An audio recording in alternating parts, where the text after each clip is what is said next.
Tuxedo. इस कहानी की शुरुआत में हमें एक अंडरकवर एजेंट को दिखाया जाता है जो एक मिनरल वाटर की कंपनी में होता है।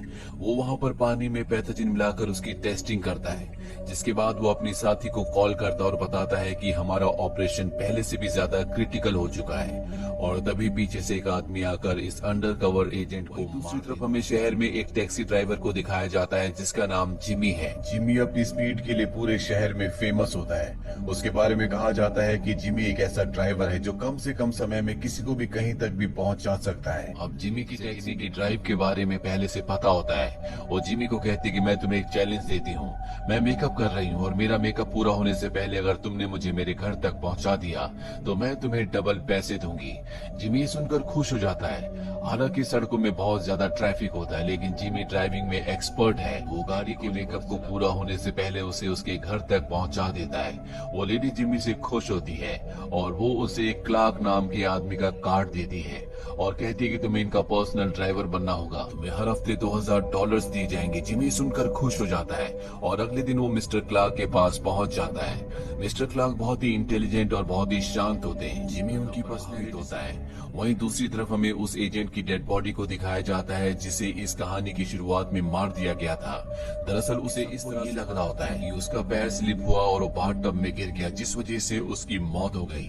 लेकिन यहाँ पर एक साइंटिस्ट होती है जिसका नाम डेल होता है। वो सबको बताती है कि इसकी मौत नहीं बल्कि इसका मर्डर हुआ है। किसी ने इसे ऐसा पानी मिलाया जिसके अंदर ऐसा बैक्टीरिया था जिसे पीने के बाद इंसान की बॉडी डिहाइड्रेट हो जाती है और उसकी मौत हो जाती है। यहाँ पर गवर्नमेंट के सीक्रेट एजेंसी के सीनियर ऑफिसर्स भी होते हैं। उन्हीं में से एक ऑफिसर कहता है कि तुम्हें अपने टैलेंट को सही जगह पर यूज करना चाहिए। मैं चाहता हूँ कि तुम हमारे एक एजेंट जिसका नाम क्लार्क है उसके साथ मिलकर काम करो। डेल उसकी वही एजेंट क्लार्क को दिखाया जाता है जो एक खास तरह के बग पर इन्वेस्टिगेशन कर रहे होते हैं। तभी वहाँ पर एक लेडी आती है। वो उस लेडी के साथ डांस भी करते हैं, जिसके बाद वो अपने होटल के रूम में चले जाते हैं। जिमी उनके कपड़े लेकर वहाँ पर जाता है और तभी वो ग्लास के अंदर एक सूट को देखता है जिसे टैक्सीडो कहा जाता है। जिमी सूट को देखकर बहुत ज्यादा प्रभावित होता है और जिमी अपने आप को शीशे के गिलास के आगे इस तरह से खड़ा करता है जैसे कि उसने उस टैक्सीडो को पहना हो। और तभी पीछे से मिस्टर क्लार्क आ जाते हैं। वो कहते हैं कि मेरी जिंदगी का कोई भी रूल नहीं है, लेकिन एक रूल तुम्हें हमेशा याद रखना होगा और वो ये कि तुम इस टैक्सीडो से हमेशा दूर रहोगे। जिमी को थोड़ा सा अजीब लगता है और वो यहाँ से चला जाता है। मिस्टर क्लार्क को लगता है कि उन्होंने जिमी के साथ अच्छे से बिहेव नहीं किया।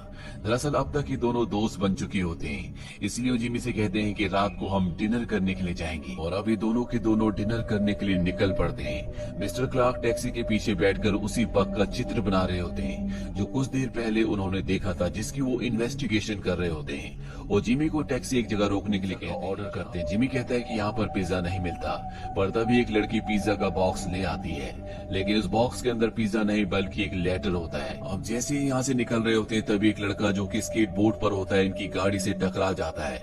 दरअसल ये इस लड़के की चाल होती है। वो इनकी गाड़ी पर मैग्नेट लगाता है और साथ ही स्केट बोर्ड उसके पीछे छोड़ देता है। जिस स्केट बोर्ड में बॉम्ब फिट है, जैसे ही गाड़ी की ब्रेक मारेंगे स्केट बोर्ड इनकी गाड़ी के नीचे आएगा और वो फट जाएगा। लेकिन मिस्टर क्लार्क देख लेते हैं और वो जिमी को कहते हैं कि हमें जल्द से जल्द गाड़ी से निकलना होगा। ये गाड़ी को एक जगह रोकते हैं और मिस्टर क्लार्क और जिमी गाड़ी से निकलकर थोड़ा सा दूर चले जाते हैं और तभी स्केट बोर्ड इनकी गाड़ी के नीचे आकर ब्लास्ट हो जाता है। हालांकि ये दोनों गाड़ी से उतर गए थे, लेकिन फिर भी मिस्टर क्लार्क के सर पर गहरी चोट आती है जिस वजह से वो बेहोश होने वाले होते हैं। जिमी उनके पास आता है और उन्हें कहता है कि सब इसलिए ये वॉल्टर का काम है। अब जिमी हॉस्पिटल में कॉल करता है, लेकिन मिस्टर क्लार्क कहते हैं कि पुलिस को इसमें इन्वॉल्व मत करना और तभी वो एक बटन दबाते हैं जिससे उनकी आईडी में उनका नाम, फोटो सब कुछ चेंज हो जाता है। वो जिमी को अपनी वॉच भी देते हैं और कहते हैं कि तुम इसे पहन लो। और अब जिमी मिस्टर क्लार्क को हॉस्पिटल में ले जाता है।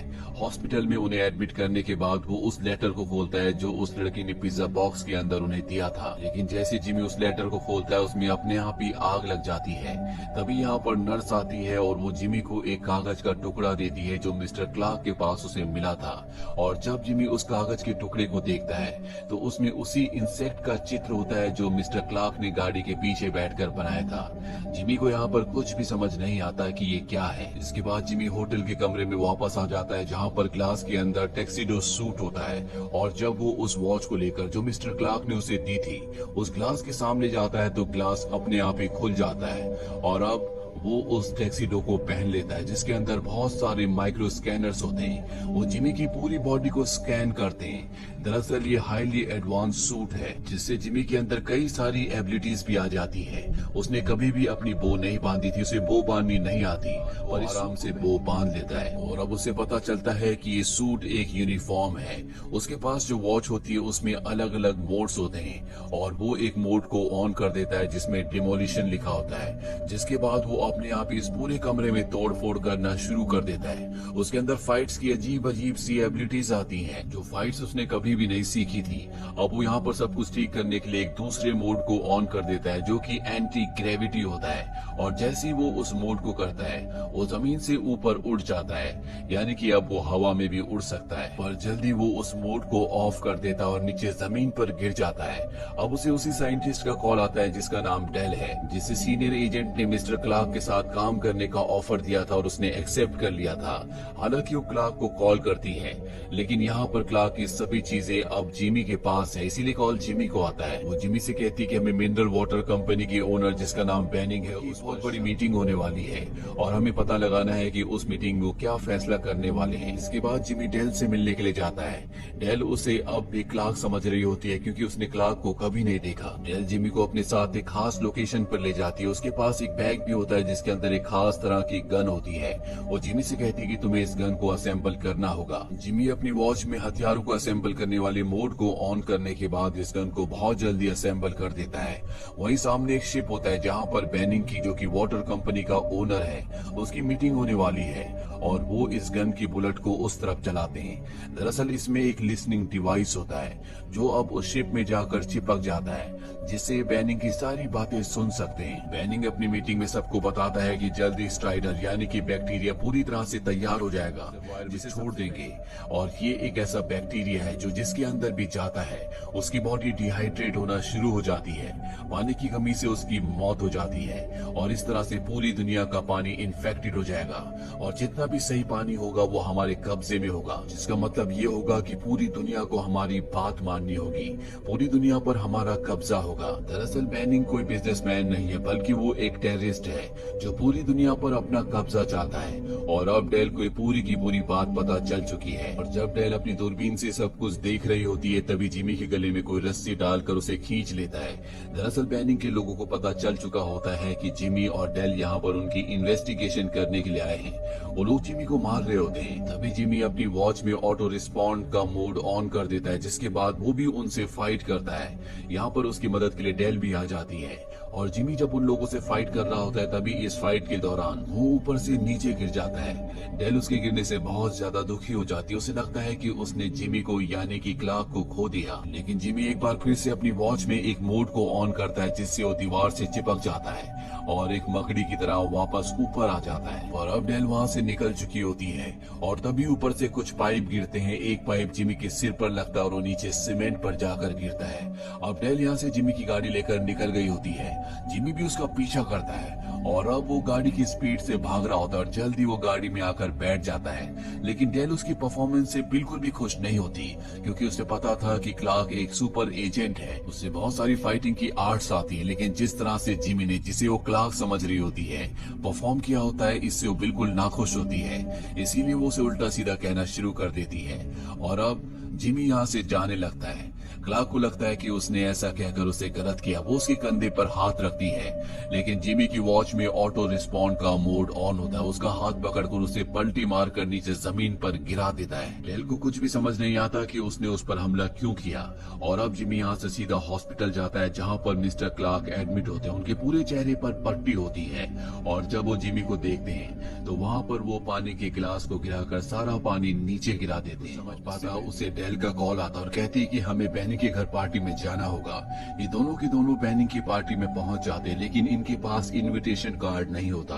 तभी जिमी एक दूसरे आदमी का कार्ड उसकी जेब से निकालकर उसे अपने कोट से स्कैन करता है और उसकी एक कॉपी बना लेता है, जिसके बाद डेल और जिमी दोनों के दोनों पार्टी के अंदर पहुंच जाते हैं। और जब ये पार्टी में होते हैं तब ये देखते हैं कि दो लोग लैब्स की बड़ी बड़ी ट्यूब्स लेकर कहीं जा रहे हैं। ये उन दोनों का पीछा करते करते पूल तक पहुंच जाते हैं जहाँ पर इन्हें पता चलता है कि पूल में एक खुफिया रास्ता है और ये उस रास्ते से अंदर जाते हैं, जहाँ पर इन्हें दिखता है कि यहाँ पर बैनिंग की एक बहुत बड़ी लैब है, जहाँ पर वो वाटर स्ट्राइडर इंसेक्ट को ग्रो कर रहा है, जिसकी अलग अलग स्टेजेस हैं। और जब वो अपनी फाइनल स्टेज में पहुंच जाएगा तो वो उसे पानी में छोड़ देगा। वही बैनिंग की सिक्योरिटी को पता चल जाता है कि जिमी और डेल दोनों के दोनों लैब के अंदर है। सिक्योरिटी इन्हें ढूंढने के लिए आती है, लेकिन जिमी अपने सूट का इनविजिबल मोड ऑन करके दीवार के सहारे छुप जाता है और उसके पीछे डेल भी आ जाती है, जिस वजह से सिक्योरिटी इन दोनों को नहीं देख पाती और ये दोनों की दोनों यहाँ से निकल जाते हैं। अब ये वापस पार्टी में पहुंच जाते हैं, जहाँ पर जिमी सोचता है कि उसे डेल को सब कुछ बता देना चाहिए कि वो दरअसल क्लार्क नहीं है बल्कि उसका ड्राइवर है। पर इससे पहले कि वो बताता, डेल को सिक्योरिटी का कॉल आता और सिक्योरिटी उसे बता देती है कि जो आदमी तुम्हारे साथ है वो क्लार्क नहीं बल्कि उसका ड्राइवर है। इसके बाद डेल जिमी को वॉशरूम में ले जाती है और उसे गन पॉइंट पर लेकर उसे टैक्सीडो को उतारने के लिए कहती है। जिमी टैक्सीडो उतार कर उसे दे देता है और जैसी डेल वहाँ से बाहर निकलती है तो पार्टी में बैनिंग के लोग उसे पकड़ लेते हैं। डेल अपनी जान बचाने के लिए और उसका भरोसा जीतने के लिए उसके पास जो टैक्सीडो होता है वो बैनिंग को दे देती है, ताकि वो उनके साथ शामिल होकर उनका भांडा फोड़ दे। उसके गले में एक नेकलेस भी होता है, जिसका बटन दबाकर वो सिक्योरिटी को ये बता देती है कि उसकी वही जिमी घर वापस आ जाता है और अब वो क्लार्क के लिए एक लेटर लिख रहा होता है, जिसमें वो लिखता है कि मैं तुम्हारे काम को पूरा नहीं कर पाया, मैं वाटर स्ट्राइडर के बारे में कुछ भी पता नहीं लगा पाया, साथ ही मैंने तुम्हारे सूट को भी खो दिया। और जब वो लेटर लिख रहा होता है तभी उसके हाथ से पानी की बोतल गिर जाती है, जिसे साफ करते हुए उसकी नजर क्लार्क के कुछ नोट्स पर पड़ती है, जिसमें वाटर स्ट्राइडर का जिक्र होता है। और इन नोट्स को पढ़ने के बाद उसे पूरा गेम समझ में आ जाता है और अब उसके पास सूट नहीं है, साथ ही उसकी असलियत का भी सबको पता चल चुका है। इसीलिए वो अपने कपड़े पैक करके अपनी पुरानी जिंदगी में जाना चाहता है। तभी वो देखता है कि वहाँ पर एक और टैक्सीडो सूट लटका हुआ है, जो मिस्टर क्लार्क ने उसके लिए ऑर्डर किया था। दरअसल उन्हें पूरा विश्वास था कि जिमी एक अच्छा एजेंट बन सकता है, इसीलिए उन्होंने ये सूट उसके लिए पहले ऑर्डर कर दिया था। टैक्सीडो सूट है, इसीलिए वो तय करता है कि वो बैनिंग का पूरा भांडा फोड़ देगा। वहीं डेल बैनिंग की लैब में होती है। दरअसल उसने अब बैनिंग का भरोसा जीत लिया है। वो देखती है कि बैनिंग लैब में ट्राइडर्स, जो कि एक इंसेक्ट है, उसकी बॉडी में एक खास तरह का वायरस इंजेक्ट कर रहा है, जिन इंसेक्ट्स को पानी में छोड़ देगा और वायरस भी पानी में मिल जाएगा और पूरी दुनिया का पानी धीरे धीरे इन्फेक्टेड हो जाएगा और सिर्फ पानी उसके पास बचेगा। लेकिन वो उसे अपनी बातों में उलझाती है और डेल उसे कहती है कि तुम्हारा ये वायरस काम नहीं करेगा, क्योंकि तुम जिस इंसेक्ट के अंदर इस वायरस को इंजेक्ट कर रहे हो ये उसके साथ कंपैटिबल नहीं है। दरअसल वो उसका टाइम वेस्ट कर रही होती है, क्योंकि उसने सिक्योरिटी को पहले अपनी लोकेशन बता दी होती है और उसे पता है कि कभी भी यहाँ पर एजेंट्स यानी कि सिक्योरिटी आ सकती है। और तभी खतरे का अलार्म बजता है। डेल को लगता है कि सिक्योरिटी आ गई है, लेकिन ये जिमी होता है जो अपना टैक्सीडो सूट पहन के, और बैनिंग के बीच में फाइट होती है। लेकिन बैनिंग ने जो सूट पहना होता है वो क्लार्क का सूट होता है, जो कि जिमी के सूट से ज्यादा स्ट्रॉन्ग होता है, इसीलिए वो पूरी तरह से जिमी के ऊपर हावी होता है। वही हमें उन इंसेक्ट्स को दिखाया जाता है जिन्हें एक बॉटल के अंदर ग्रो किया जा रहा होता है, जो पूरी तरह से ग्रो हो चुके हैं। और यहाँ पर जो साइंटिस्ट होता है वो उन सभी इंसेक्ट्स को, सभी स्ट्राइडर्स को आजाद करने के लिए बटन दबा देता है। लेकिन तभी डेल मशीन के ऊपर पानी फेंक देती है, जिससे मशीन खराब हो जाती है और वो इंसेक्ट्स आजाद नहीं होते। लेकिन स्ट्राइडर्स की जो क्वीन होती है वो मशीन से बाहर आ रही होती है और अगर वो बाहर आ गई तो सभी स्ट्राइडर्स बाहर आ जाएंगे। डेल और जिमी उसे रोकने के लिए उस तरफ भागते हैं, लेकिन तभी इनके सामने बैनिंग आ जाता है, जो इन्हें अपने हाथों से उठा लेता है। लेकिन यहाँ पर जिमी अपने दिमाग का इस्तेमाल करके बैनिंग की जेब से सिगरेट निकाल कर डेल के मुंह में डाल देता है, जिससे बैनिंग का सूट उसे लाइटर निकालने के लिए मजबूर करता है। और जब बैनिंग लाइटर निकालता है तो जिमी को मौका मिल जाता है। वो उस पर हमला करके उसे नीचे गिराता है और उस तरफ भागता है जहाँ से क्वीन बाहर आ रही होती है। जिमी क्वीन की जार को उठा लेता है, लेकिन अब बैनिंग के लोग इन पर हमला कर देते हैं। उनसे लड़ रहा होता है, लेकिन तभी जार नीचे गिर जाता है और क्वीन आजाद हो जाती है, जो डेल की नाक के ऊपर बैठ जाती है। वो उसे ग्लास से कवर करता है और साथ ही बैनिंग के लोगों पर हमला भी करता है। और जैसे उसे मौका मिलता है वो उस ग्लास के अंदर क्वीन को बंद करके सीधा बैनिंग की तरफ फेंकता है, जिससे क्वीन उसके मुंह के अंदर चली जाती है। साथ ही बाकी स्ट्राइडर्स जो सब के सब आजाद हो चुके होते हैं वो अपनी क्वीन को देखकर सब के सब बैनिंग के मुंह के अंदर चले जाते हैं, जिससे उसकी बॉडी डिहाइड्रेट होकर सिकुड़ जाती है और उसकी मौत हो जाती है। इसके बाद डेल ने जिस सिक्योरिटी को अलार्म करके इस जगह के बारे में बताया था वो सब के सब यहाँ पर पहुंच जाते हैं और इस पूरे एरिया पर अपना कब्जा कर लेते हैं।